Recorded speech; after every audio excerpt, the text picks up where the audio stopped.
izləyicilər, hər birinizi Xonçadan söhbətlərin yeni bölümündə xoş gördük. Bugün həmişəki kimi həm söhbətim Rəna xanım bizimlədir və konseptimizdə kiçik bir dəyişiklik etmişik və ilk dəfə bizimlə qonağımız Sabir bəy birlikdədir. Sabir Bayramov Ulduz fabrikasının baş texnoloqudur. Xoş gəlmisiniz. Sağ olun, xoş gəldik. Sabir bəy, özünüz haqqında bizə qısa məlumat verə bilərsiniz, zəhmət olmasın. Ulduz şokolad fabrikinin baş texnoloqiyam dediyiniz kimi 2009-cu ildən bəri Ulduz şokolad fabrikində işləyirəm. Əsas olaraq onu demək istəyirəm ki, 2002-2007-ci illərdə qida mühəndisliyi bölümünü bitirmişəm, Türkiyə məzunuyam və həmin ilk iş yerim olaraq da Ulduz şokolad fabrikində başladım bu işimə və hal-hazırda da davam edirəm. Mən də bir şeylə əlavə etmək istəyərdim. Bildiyiniz kimi, mən də Ulduz şokolad fabrikasında çikolatiyer olaraq çalışıram və bu gün ən sevdiyim kolleqalarımdan biri də bu gün buradadır. Bu gün son buraxılışımızdır şokoladla bağlı. Məhz Sabir müəllim də ona görə buradadır ki, son məlumatları bugün şokolad haqqında ondan eşidək, o bizlə bölüşsün. Sabir bəy, bu sənətə yiyələnməkdə əsas motivasiyanız nə idi? Əslində bu sənətə yiyələnməyimdə mənim motivasiyam odur ki, yəni uşaqlıqdan bəri bu qidalarla bağlı çox böyük bir marağım olub. Yəni bu qidalarda insan sağlığına, yəni uşaqlıqdan dediyim, yəni hardasa orta məktəblərdə bu işə marağım daha çox artıb. Qidalarla bağlı, yəni insana təsirləri, insana sağlığı, faydaları necə olmalıdır və gələcək həyatımda da bu yönü seçməyə mənə çox bir təsir olmuşdu deyə bilərəm. Mən isə öz tərəfimdən bir şəxsi sual vermək istəyərdim. Öz övladlarınız istəyərdiniz ki, sizin davamçınız olsun, sizin sənətinizin arxasına geçsin. Mən şəxsən öz adımdan deyim, mən çox istəyərdim. Amma təəssüflər olsun ki, uşaqların fərqli bir sənət seçiblər. Düşünürəm ki, düzdür, biz hər kəsi öyrədirik, davamçılarımız da var. Amma öz övladınız olsaydı, əgər bu sənəti seçsəydi, düşünürəm bir fərqli yanaşmamız da ola bilərdi. Siz necə baxırsınız buna? Əslində çox maraqlı bir sualdır. Mən öz uşaqlarımla bağlı onu istəyərdim ki, uşaqlarım da bu peşəyə yiyələnsinlər. Çünki bu peşənin öz maraqlı tərəfləri ondan ibarətdir ki, qidanın hər gün yeni innovativ fikirləri, hər gün yeni ideyaların ortaya çıxması və insan sağlığına gələcəkdə, məsələn, hal-hazırda yediyimiz qidaların müəyyən bir hissəsini biz kalori olaraq hesablayırıq, amma gələcəkdə elə ola bilsin ki, xırda bir dərman preparatı bizim bütün öyrünümüzü əvəz etsin. Bunlar dünya texnologiya ilə bağlı, qida ilə bağlı günbəgün irəliləmələr var. Nədən olmasın, niyə olmasın? Gələcəkdə ola bilər təbii ki, uşaqlarımız. İndi bir şəxsi sual da verim də. Sizin bildiyim kimi uşaqlarınız elə körpədir. Və uşaqlarımızda əgər biz istəyiriksə bizim peşəmizi seçsinlər, əlbəttə ki, onlardan bir maraq yaratmalıyıq. Siz evdə, asudə vaxtınızda uşaqlarla şokoladla və nəsə belə bir şeylər hazırlayırsınızmı? Təbii ki, evdə uşaqların ən çox sevdiyi şokoladdır. Şokoladla bağlı təbii öyle bir şəraitimiz olmadığını, yüngül məsələn hər hansı bir məhsullar hazırlaya bilirik. Uşaqlarımızın marağını daha cəlb etməyə çalışırıq. Ulduz şokolad fabrikinin belə bir layihəsi də var əslində. Birinci, ikinci sinifləri və ya beşinci siniflərə qədər uşaqları biz fabrikdə gəzintiyə çıxardırıq və öz milli brendimizin və öz şokoladlarımızla bağlı onlara məlumatlar veririk ki, şokolad necə hazırlanır, hansı proseslərdən keçir və uşaqlarda biz bu sahəyə maraq oyatmağa çalışırıq ki, onlar da bizim bu sahələri sevsinlər və gələcək davamçılarımızın belə bir marağı olsun. Sabir bəy, hər kəsin sevdiyi bir şokolad növü var mütləq ki. Məsələn, mən bilirəm ki, Rəna xanım bitter şokolad sevir. Mən də onun kimi qara şokolad həvəskarıyam. Yəni, ən sevdiyim şokolad da qara şokoladdır və ən sevmədiyim də əslində bəyaz şokoladdır. Sizin zövqünüz bu barədə necədir və övladlarınızın zövqü necədir? Mənə maraqlıdır. Valla neçə ildə əməkdaşlıq eləyirik, heç bu sualı verməmişdim Sabir müəllimə. Əslində, bu maraqlar fərqli ola bilər. Mən də daha çox bitter şokoladı sevirəm, amma dünya tendensiyasına baxsaq, ən çox dünyada yeyilən şokolad südlü şokoladdır. Çünki uşaqlar daha çox südlü şokoladı sevir. Çünki orada süd dadı və şirinliyin daha ön plana çıxması fikri cəmlənib. Amma dünya şokolad yeyənlər, daha çox şokolad sevənlər tünd şokolad üzərində, məsələn, mən, siz və ya daha çox bizim nəsil o tünd şokoladını sevdiyinə inanıram. Hətta bildiyim qədərilə sağlamlığa da ən çox xeyri olan şokolad bitter şokoladdır. Yəni qara. Tünd şokoladla bağlı bəli, bu əsasən tünd şokoladın faydaları da daha çoxdur südlü şokolada baxanda. Çünki orada bildiyiniz kimi dünya yeni trenddə şirinliyin az olmağına daha çox diqqət edir ki, bilirsiniz şəkərin insana zərərləri ilə bağlı daha çox hal-hazırda son araşdırmalar ona doğru gedir. Amma tünd şokoladda bu şəkər miqdarı az olduğuna görə və kakao yağının daha ön planda olduğuna görə, kakao likörünün daha ön planda olduğuna görə insana faydaları daha çoxdur və Dünya Sağlıq Örgütü bununla bağlı daha hələ də araşdırmalarını davam edir. Mən tünd şokoladın daha faydalı olduğuna inanıram bəli. Bugün şokolada aid son rubrikamızdır, qeyd etdiyim kimi və indi ən gözəl suallardan birini verəcəm. Biz ətraflı Zərifə xanımla danışdıq. Şokolad tarixçəsini, hardan yaranıb, hardan gəlir. Avropaya. Amma indi Sabir bəy baş texnoloq olduğu üçün sırf onun peşəsinə aid bir sual verəcəm. Sabir mən, niyə şokolad məhz əldə deyil, ağızda əriməlidir və şokoladın strukturu nədir və nəyə görə bu belə olur ki, əldə deyil, ağızda əriməlidir? Əslində şokoladın strukturu çox maraqlı bir strukturu var. Elə bil şokolad bildiyiniz kimi çox da dərinə gedib yormaq da istəmirəm. 3 yağ birləşməsindən əmələ gəlir. Palmitik, oleik, stearik yağ birləşmələridir, yağ turşularıdır bunlar. Bunların ikisi doymuş, biri doymamışdır və bu da insan sağlamlığına çox bir faydalı bir dəngə oluşturur. Yəni bir dəngəsi vardır. Normal bildiyiniz şokolad 24 dərəcədə, 25 dərəcədə əriməsi uyğun görülür. Amma müəyyən bir temperləmə nəticəsində biz onu 34 dərəcəyə qədər çıxarda bilirik. Təbii ki, bu südlü şokoladdan tutmuş tünd şokoladların öz əyri diapazonu vardır. Əldə deyil, ağızda əriməsinin səbəbi əslində xam şokoladın əldə əriməsi çox doğal bir hadisədir. Çox təbii bir hadisədir, bunu belə deyə bilərik. Biz bunu şokoladyerlər və texnoloqlar bunu çox yaxşı bir üsulunu bilirlər. Əslində çox bir basitdir, hər kəs bunu evdə edə bilər. Bu şokolad pullarını 45 dərəcəyə isidib, təkrar onu 28-29 dərəcədə əridib, yağ habbələrini bir-birinə kimyasal olaraq bir-birinə yaxınlaşdırdıqca bu 24 dərəcədən bu ərimə temperaturu 28, 31, 32 dərəcəyə qədər yüksəldə bilirik. Bu da təbii olaraq daha komfortlu, yəni əldə deyil də ağızda əriməsinə gətirib çıxardır. Bu söhbətimizdə bir maraqlı ideya mənə gəldi. Bəlkə bir günlərimiz ikimiz bərabər bir master-klass hazırlayaq və Əslində çox gözəl bir fikirdir və izləyicilərimiz də bununla bağlı bir fikir formalaşar ki, əslində bu temperləmə deyəndə nəyə başa düşürük, ərimə deyəndə nəyə başa düşürük, bununla bir gözəl bir fikir dəstəklənir. Bəli, çox belə mən izləyirəm. Məsələn, elə bir şeylər var ki, əridirlər, soyuducuya qoyurlar. Bəli, sərtləşir. Amma otaq temperaturunda sonra nə olur Sabir müəllim? Təbii ki, əriyir. Ona görə də düşünürəm ki, bir gün master-klass keçirdək. İzləyicilərimiz evdə rahat bir, sadə bir usulla temperə edə bilsinlər. Yəni, evdəkilər, uşaqları da cəlb eləsinlər, həm də sevindirsinlər. Onda şokolad master-klassından bağlı ideyası olanlar, suallarınız varsa hamınızı rəylərdə gözləyirik. Mütləq. Və bəli, bugünkü mövzumuz da təbii ki, drajelərdir. Əgər məndən soruşsaq ki, ən sevdiyin şokolad növ nədir? Təbii ki, draje və düşünürəm ki, o da topdadır, düzdür? İnsanlar daha çox drajeləri də sevir və bizim sizlə çox böyük bir əməkdaşlığımız var draje hazırlamanda. İndi bizə bir sir açın, niyə drajeni biz məhz fabrikada hazırlayırıq?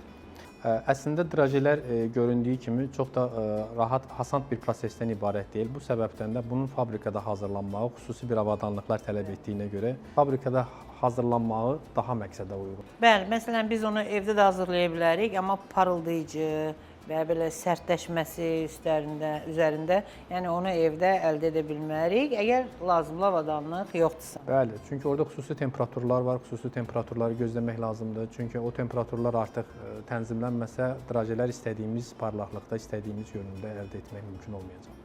Bəli, biz drajeləri evdə də hazırlaya bilərik, amma təbii ki, üzəri trüflə bənzər, kakaolu, pudralı biz onu eləyə bilərik. Yəni, bu da bir izləyicilərimizə əgər maraqlıdırsa, onu da hazırlaya bilərik. Sabir bəylə bərabər. Amma yenə qeyd edirəm, bu gün mövzumuz draje haqqındadır və kim ki evdə hazırlaya bilmir, avadanlıqları Və ya yoxdursa və hövsələsi ya yoxdursa. hələ ki yetərli qədər təcrübəsi yoxdursa bizim master klasslarımızı gözləyə bilərlər. Buyurub gəlib Xonçadan əldə edə bilərlər gözəl bu drajelərimizi. Rəna xanım, onda bizə drajelər barədə daha ətraflı məlumat verə bilərsiniz? Bəli, bu gün bir neçə dəfə qeyd elədim. Bu gün mövzumuz drajedir. Ən sevdiyim şirniyyatlardan biridir. Draje haqqında nə danışa bilərik? Çoxlu məlumatlar verəcəyik. Əvvəlki buraxılışlarda biz danışdıq ki, Kray saraylarında artıq karameldən hazırlanan bir şirniyyatlar və qidalar artıq var idi. Hətta qədim Roma və Yunanlılar da artıq balla hazırlanan şirniyyatları da hazırlaya bilirdilər. Amma orta dövrlərdə təzə olmayan qidaları istifadə etdikdən təbii ki, mədə narahatçılığı olurdu. Onda nə kəşf elədilər? Artıq götürdülər karamelə, ədviyyatlar qatdılar. Yəni qərənfil, zəncəfil və cirə və ondan xırda bir dərmanlar hazırladılar.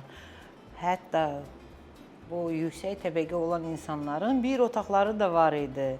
Chamber Spice, yəni ədviyyat otağı.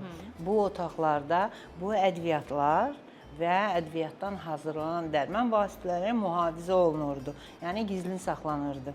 Bildiyimiz kimi kral masaları, süfrələri çox ağır olur. Və təbii ki, qeyd etdiyim kimi mədə narahatçılıqları olur. Həzm prosesinə təbii ki, ağır gəlirdi. Bunu aradan götürmək üçün bu otaqlardan bu dərman vasitələrindən istifadə edirdilər. Ya səhər tezdən nəfəsi təmizləmək üçün, mədəni rahatlatmaq üçün və də ya da ki, yatmamışdan əvvəl bunu istifadə edirdilər. Bəzən də bu dərman vasitələri istifadəsi ta Babilistanə qədər uzanır.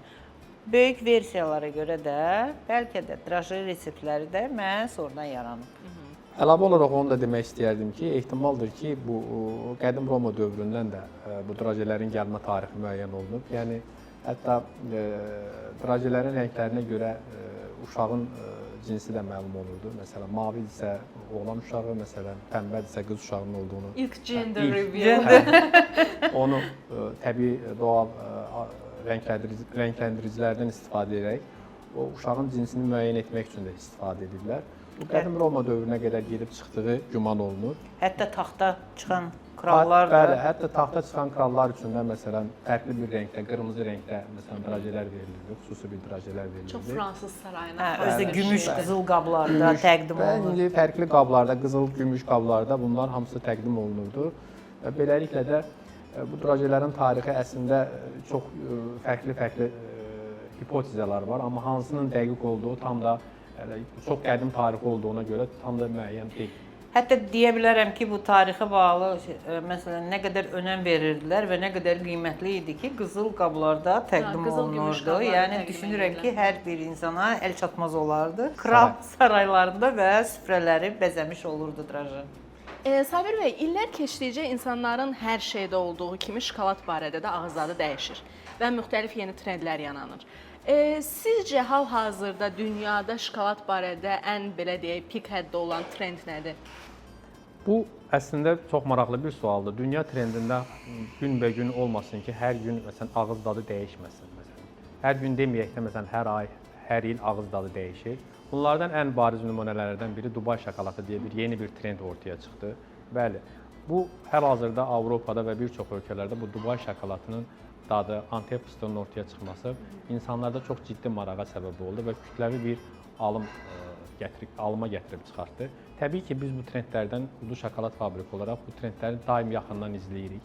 Dubay şokoladı ilə paralel olaraq da hal-hazırda meyvə yönümlü məsələn dadlar daha çox ön plana çıxır. Məsələn, bir çox böyük firmaların, böyük fabriklərin dadların hansı trendə irəliləyəcəyi ilə bağlı proqnozlar da verilir. Məsələn, meyvə aromaları, bunun yanına paralel olaraq fındıq aroması, hal-hazırda məsələn keçmiş tarixdən bu tarixə qədər də hal-hazırda ən populyar olan dadlardan biri fındıq dadlarının ön planda çıxmasıdır.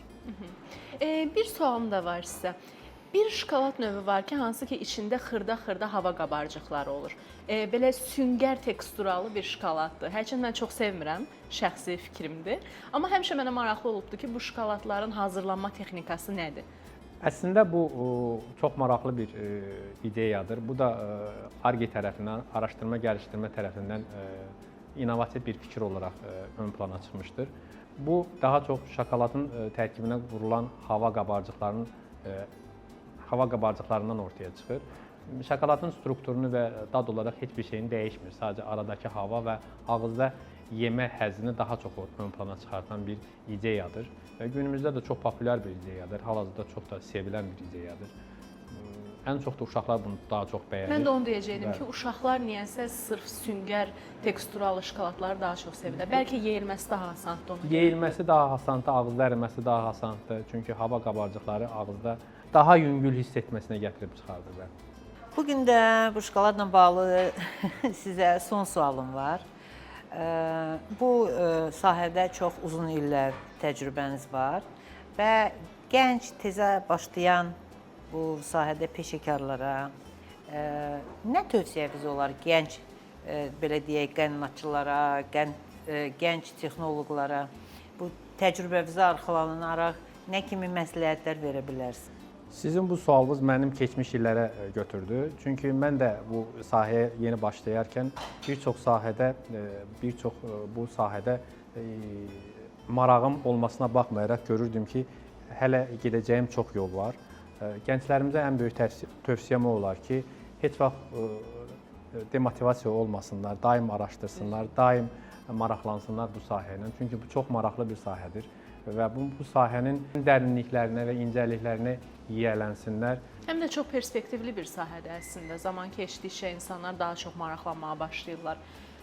Qida məhsullarının tərkibindən, onların hazırlanma texnologiyalarına bağlı. Bir şeylə də sizlə paylaşım. Mən şokoladla işləyəndə bəzən nəsə alınmır istədiyim kimi. Bunu bəzən şokoladdan özümə çağırış kimi belə hiss edirəm. Deyirəm, yox, bunu mən düzəldəcəm. Bəlkə həmən günü onu kənara qoyuram. Amma o biri gün mütləq ki, qalib gəlməliyəm. Yəni, tövsiyəm də odur ki, yəni ilk dəfədən heç nə alınmır. Hər şey təcrübə ilə gəlir. Mənim məsləhətim odur ki, Sabir müəllim kimi yorulmasınlar və hər zaman şokoladın çağırışına qalib gəlsinlər.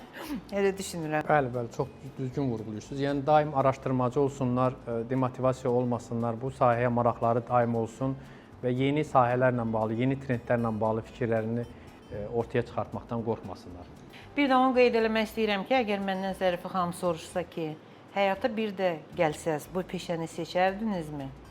Əminliklə bəli. Və düşünürəm ki, tam qəlbimə görə, tam xarakterimə uyğun bir sənət seçmişəm və hər kəsə də kim ki bu peşəni seçməkdə bəlkə hələ tam əmin deyil və tərəddüd edir, əminliklə deyə bilərəm ki, doğru seçimdir, seçməliyik. Mən də Rəna xanım fikrinə qatılıram və gənclərimizə ən böyük tövsiyəm odur ki, bu sahə yeniliklərə açıqdır, daim özlərində işləsinlər, daim gözünü yeni trendlərə alışdırsınlar. Dünya hansı dadlara gedir, onunla bağlı fikirlərini ortaya qorxmaqdan çəkinməsinlər və ən böyük arzum onlara uğurlar. Bəlkə də bununla birlikdə əslində Dubay şokoladı kimi bir yeni trend bir gündə Azərbaycandan çıxacaq. Hələ Dubay şokoladı da bir rahat bir reseptdir, düşünmürəm mürəkkəb bir şeydir, bəli. Amma mənim müəllimlərimdən biri hər dəfə mənə deyirdi ki, təbiətə çıxanda və nəyi gözün görürsə, həmişə düşün ki, bunu şokoladdan necə hazırlaya bilərik. Yəni bizim sahəmiz o qədər geniş, o qədər böyük, yaradıcılıq eləmək istəyirsən, yeni reseptlər çıxarda bilirsən. Şokoladdan, məsələn, bizim indi Xonçada da şokoladdan orxideyalarımız, güllərimiz var. Şou-pislər edə bilirik. Yəni ki, hətta heykəllər taraşlıq da. Bəli. İndi məşhur, məsələn, qənnatçıları da, çokolatyeri də görəndə, onlar, məsələn, qida mühəndisi ya qənnatçı olmayıblar əvvəl. Onlar heykəltaraş olublar, sonradan peşəsini dəyişib, şokoladla işləməyi öyrənib, o şedevrləri, o şeyləri yaradırlar. Yəni, istəyirsiniz, tort edə bilərsiniz, istəyirsiniz, məsələn, konfet, istəyirsiniz, heykəl düzəldə bilərsiniz. Yəni, dediyim nədir ki, məsləhətdir bu sənəti seçmək. Heç yorucu deyil, heç vaxt deməyəcəksiniz ki, bu rutin işdir, eyni şey, məsələn, hazırlayıram. Yox, daim yenilənir. Tam şirin bir sənətdir, necə deyəndə. Həm də şirin, maraqlı, amma birazcık da çətindir. Biraz da çətindir. Amma hər sənətdə. Bugün verilişimizdən əvvəl Sabir bəylə danışırıq ki, istəyərdikmi evladlarımız bu sənəti seçsin. Sabir mənim dedi ki, biraz çətin sənətdir. Dedim ki, Sabir bəy, əgər bir insanda bir məsuliyyət hissi varsa, nə sənət olursa olsun, o çətindir. Düzdür, düz deyil. Yəni düşünürəm ki, siz də mənimlə razısınız. Bəli, razıyam. Yəni ki, əslində çətinlik deyə bir şey yoxdur. Hər şeyin başlanğıcı çətindir, amma artıq müəyyən bir hədəfləri keçdikdən sonra o iş artıq çətin yox, artıq bir günlük həyata çevrilir. Və Rəna xanım fikrinlə tamamilə razıyam. Gələcək nəsil bu işə marağı olsun, daim araşdırsınlar, daim yeni trendlərə baxsınlar, dadlara baxsınlar və gələcəkdə də təkrarçılıq olmasın, uğurlar arzu edirəm onlara. Bu işin davamçılarını və yeni trendlərin Azərbaycan gənclərindən də gələcəkdə çıxmasını istəyərəm. Biz tərəfimizdən də biz nə dəstək lazımdır, nə təcrübə bölüşmək lazımdırsa, bütün hər şeyə yardım eləməyə, kömək eləməyə hazırıq. Sabir bəy, siz gənclərə öz tövsiyələrinizi verdiniz və öz, belə deyək də, professional həyatınızdakı, karyeranızdakı yolunuzdan danışdınız. Son bir sualım var sizə. Hal-hazırki təcrübənizlə Sabir bəy keçmişdəki gənc Sabir bəyə hansı tövsiyələr verərdi? Gənc Sabir bəyə onu demək istəyirdim ki, təkrar bir də bu sənət seçimi olsaydı, təbii ki, bu sənəti təkrar seçərdim. Həqiqətən çox maraqlı bir sahədir, araşdırmaya dəyər bir sahədir və təkrar bu sənətdə olmağı yenə də istəyərdim. Lap yaxşı. Bundan sonra məncə bizə deyilə biləcəyi çox bir söz qalmır. Xonçadan söhbətlərin bu bölümündə şokolad mövzusunun son, belə deyək, dəmlərinə toxunduq. Tarixini danışdıq, texnoloqumuz bugün bizə ətraflı məlumat verdi. Gələcək bölümdə Rəna xanım nələrdən danışacaq? İntizarda saxlayaq. Hər zamanki kimi. Hər zamanki kimi intizarda saxlayaq. Odur ki, bizi izləmədə qalın.